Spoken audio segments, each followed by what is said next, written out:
નમસ્કાર, આપ જોઈ રહ્યા છો સ્પાર્ક ટુડે ન્યૂઝ. પાટણ જિલ્લા સાતલપુર તાલુકાની જારુસા ગ્રામ પંચાયતના સરપંચ પદના ઉમેદવાર મરઘાબેન ચૌધરી જે ચૂંટણી પ્રચાર કરવા નીકળ્યા છે. ચૂંટણી પ્રચાર પૂરજોશમાં કરી રહ્યા છે.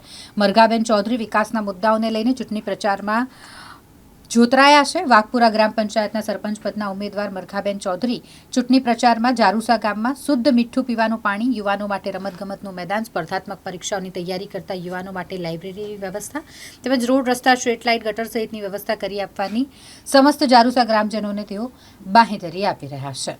મેડમજી મુકમ લુણીચાણા ગ્રામ પંચાયતના ઉમેદવાર તરીકે ઉમેદવારી નોંધાવેલ છે. ગામના વિકાસ કાર્યો અધૂરા રહેલા છે, એના માટે ઉમેદવારી નોંધાવી છે. ગામ લોકો મારી સાથે છે અને મને જીતનો વિશ્વાસ છે. બોલો. હું દેવાભાઈ ઠાકોર, ગામ લુણીચાણા. અમારા જે સરપંચ શ્રી નવા ઉમેદવાર છે અજમલજી, અને અમારા બહુમતીથી ગામ એમને ચાહતે અને ચાહે છે, અને મત એમને બહુ જંગીથી જીતાડવાના છે. જીત્યા પછી અમને ખૂબ વિશ્વાસ છે. આ 25 વર્ષમાં ના થયા હોય કામ કરવાના છે બધા. ગામની અંદર રોડ, રસ્તા, ગટર, પાણી, બધી શૌચાલય સુધીની બધી કોઈ નથી. બધી તકલીફ નવરી તકલીફ જ ઊભી છે, બીજું કશું જ નથી. મારું નામ દેવાભાઈ છે.